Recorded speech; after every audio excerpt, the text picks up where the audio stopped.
এগুলো দেখো লাউ শাক, একদম ছোট ছোট লাউয়ের ডগা যেগুলো হয়, ছোট ছোট লাউ ডগা ছোট ছোট করে কেটে রেখেছি আমি। এটা ছোট ছোট আর এই সাইজে পিস করেছি। আজকে করব আমি সর্ষে দিয়ে পোস্ত আর কাঁচা লঙ্কা দিয়ে এই লাউ শাকটা রান্না করব। হ্যাঁ, এবার আমি নিয়ে আসছি একটা মিক্সচারের বাটি।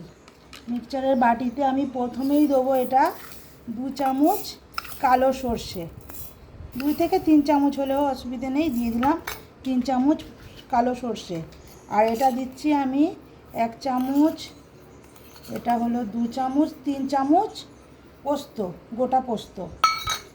আর এটা দিচ্ছি আমি 3টে, 6টা, 8টা, 9টার মতো আমি কাঁচা লঙ্কা।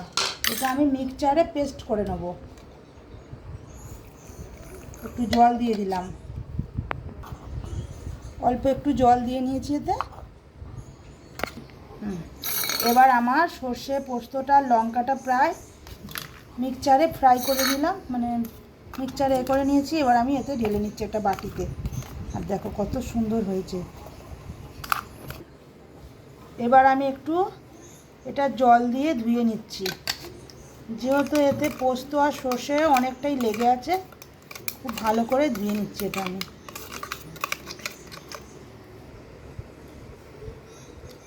এতে আমি বাটিটায় পুরো ঢেলে নিলাম এইভাবে। এবার আমি কড়া বসিয়ে নিয়েছি, বসিয়ে নিয়ে আমি 50 গ্রামের মতো তেল দিয়ে দিয়েছি। তেলটা কিন্তু গরম হয়ে গেছে, আমি তাতে দিয়ে দিচ্ছি এটা কালো জিরে। আগেই বলছি এটা কালো জিরে, যেটা আমরা কালো জিরে খাই, এই কালো জিরেটা দিয়ে দিলাম। আবার একটু দিলাম আমি কালো জিরের ওপরে আমি 2 পিস শুকনো লঙ্কা দিয়ে দিলাম। আর দেওয়ার পরে আমি একটু নাড়িয়ে নিচ্ছি এইভাবে, তেলটা পুরো সারা কড়া লাগিয়ে নিলাম। এবার আমি দিয়ে দিচ্ছি এতে লাউ শাকটা পুরো তেলের ওপরে দিয়ে দিলাম।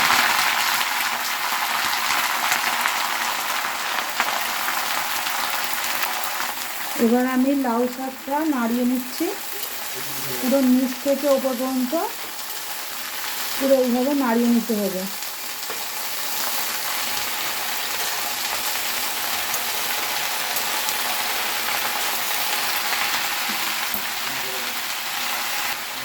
এবার আমি এতে দিয়ে দিচ্ছি নুন। নুন বলতে শাকটা তো অনেকই কম আছে, এই জন্য আমি 1/2 চামচের মতো নুন দিলাম। তারপরে আমি দিয়ে দিচ্ছি এটা হলুদ গুঁড়ো, হলুদটাও দিয়ে দিলাম।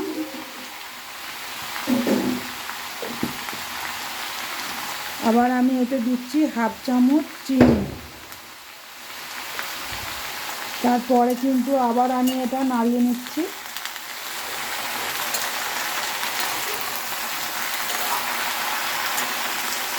খুব ভালো করে নাড়িয়ে চাড়িয়ে নিচ্ছি এটা।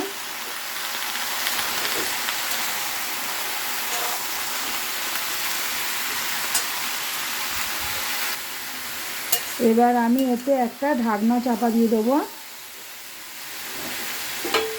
ঢাকনাটা চাপা দিয়ে রাখলাম, অন্তত 10 মিনিট এইভাবে চাপা দিয়ে রাখতে হবে। এবার 10 মিনিট হয়ে গেছে, আমি ঢাকনাটা খুলে নিলাম।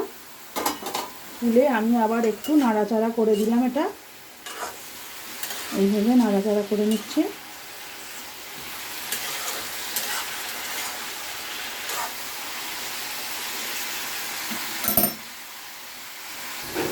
এবার আমি এতে দিয়ে দিচ্ছি যেটা আমি সর্ষে পোস্ত আর লঙ্কাটা বেটে রেখেছিলাম, ওটা আমি দিয়ে দিলাম। দেওয়ার পরে আমি একটু এইভাবে নাড়িয়ে চাড়িয়ে নিচ্ছি। খুব ভালো করে নাড়িয়ে নিতে হবে। এটা মিক্স করে দিচ্ছি সর্ষে পোস্ত বাটাটা, এইভাবে মিক্সড করে নিলাম। নেবার পরে একটু মিক্সচারটা ধুয়ে একটু সামান্য জল দিতে হবে, তাই একটু জলও দিয়ে দিচ্ছি। এটা ধুয়ে একটু জল দিয়ে দিলাম। এবার জলটা দেওয়ার পরে আমি একটু নাড়িয়ে নিচ্ছি এইভাবে, খুব ভালো করে নাড়িয়ে নিলাম।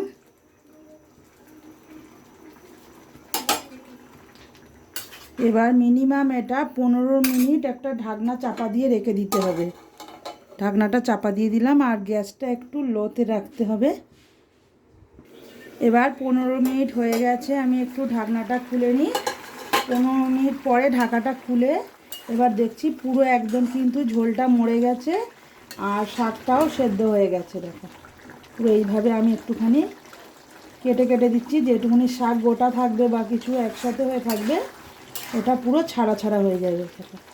পুরো কচু শাক না, ভুল হলো, লাউ শাকটা আমার পুরো রেডি। আর এটা হলো সর্ষে পোস্ত দিয়ে এটা লাউ শাক রান্না। তো কত সুন্দর হয়েছে কালারটা দেখতে। ভালো লাগলে একটা কমেন্ট, একটা শেয়ার করবেন, ভালো লাগলে একটা সাবস্ক্রাইব করে রাখবেন। ভালো ভালো ভিডিও আপনাদের কাছে পৌঁছে যাবে।